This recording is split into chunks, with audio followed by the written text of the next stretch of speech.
Buenas noches, mi nombre es Ángela Mora, estudiante de la UNAD, y en este video voy a hablar acerca de la evolución de la guitarra. Antes de hablar del nacimiento de cualquier cordófono, se tiene que hablar de una teoría, y es que los arcos, aunque obviamente se trata de una herramienta de cacería, eh, permitieron que los pueblos neolíticos tuvieran la conciencia que a través de la tensión de la cuerda se podrían crear distintos sonidos, aunque obviamente no se formalizó ningún instrumento.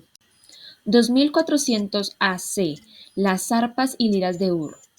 Son importantes en la evolución de los instrumentos de cuerda, puesto que consisten de los primeros ejemplos de este tipo de instrumentos en la historia humana, más específicamente en la antigua Mesopotamia, ya que pertenecen al período dinástico arcaico.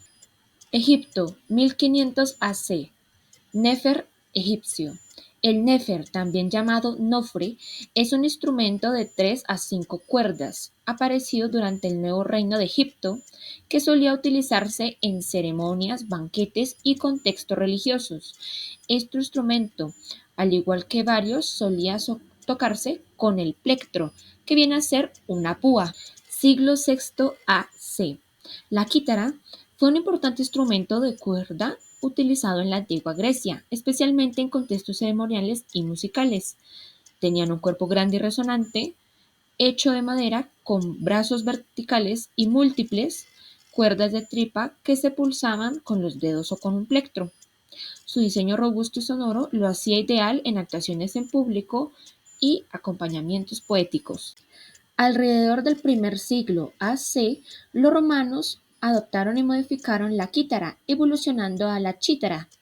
Aunque similar en estructura, la chítara romana era más decorativa, con detalles más refinados y un sonido adaptado a la música romana, que priorizaba el acompañamiento en eventos culturales y festivales. Califato ortodoxo, el laúd, fue un instrumento clave en la cultura árabe islámica adoptado en Persia y utilizado en música cortesana y poética.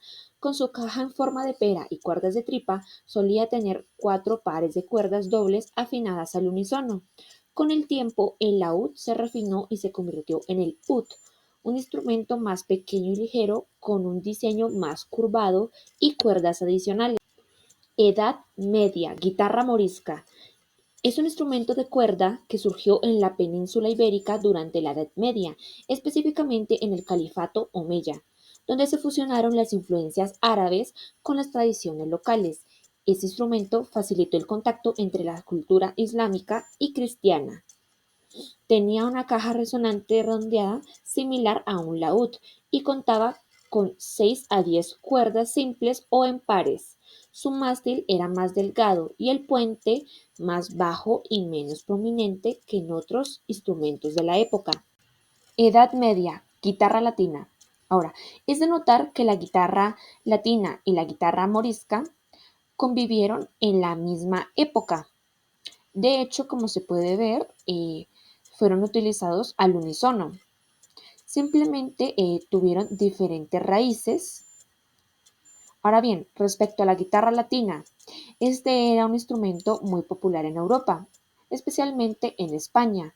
Tenía 5 órdenes de cuerdas afiladas al unísono o en octavas, produciendo un sonido menos complejo comparado al de una vihuela, y se utilizaba para acompañar canciones y en piezas instrumentales, lo que contribuyó a su popularidad en la música cortesana y popular. Esta es una precursora de la guitarra española moderna. Siglo XVI. Vihuela. Popular en el siglo XVI en España, fue un precursor directo de la guitarra moderna, teniendo un cuerpo plano y un mástil más largo, con 6 órdenes de cuerdas afinadas al unísono. Algunas variantes podían tener hasta 10 cuerdas. Esta se utiliza tanto en música vocal como instrumental, tocada con los dedos o un plectro, es decir, una púa, y era común en contextos populares y cortesanos. Siglo XVIII. Guitarra española. Presentaba un diseño distintivo con 5 órdenes de cuerdas, es decir, pares afinados al unísono o en octavas, y comenzaba a adquirir su clásica forma de 8. siendo precursora de la guitarra moderna. En el siglo XIX, Jacob Otto añadió la sexta cuerda, ampliando sus posibilidades musicales. Antonio Stradivari mejoró su forma y acústica, mientras que Joaquín Tielki aportó refinamiento artístico y técnico. Estas influencias dieron forma a la guitarra clásica de 6 cuerdas que conocemos en el presente. Siglo XX, 1931, guitarra eléctrica. La guitarra eléctrica frying pan o sartén por su nombre en español fue creada por George Beauchamp y fabricada por Adolf Rickenbacker. Este innovador instrumento, llamado así por su forma redonda y poco convencional, fue la primera guitarra eléctrica de cuerpo sólido. En este caso, esta utilizaba una pastilla electromagnética para amplificar el sonido de las cuerdas, marcando el inicio de una nueva era en la música y el desarrollo de la guitarra eléctrica moderna. Ahora bien, está de más decir que evidentemente la guitarra siguió evolucionando, generando, por ejemplo, guitarras de doble mango o la guitarra electroacústica. Sin embargo, hasta este punto, los instrumentos mencionados previamente e incluso las versiones anteriores de la guitarra fueron las más relevantes y fueron las bases para crear lo que es este instrumento hoy en día. Y bien, eso sería todo. Muchísimas gracias por ver.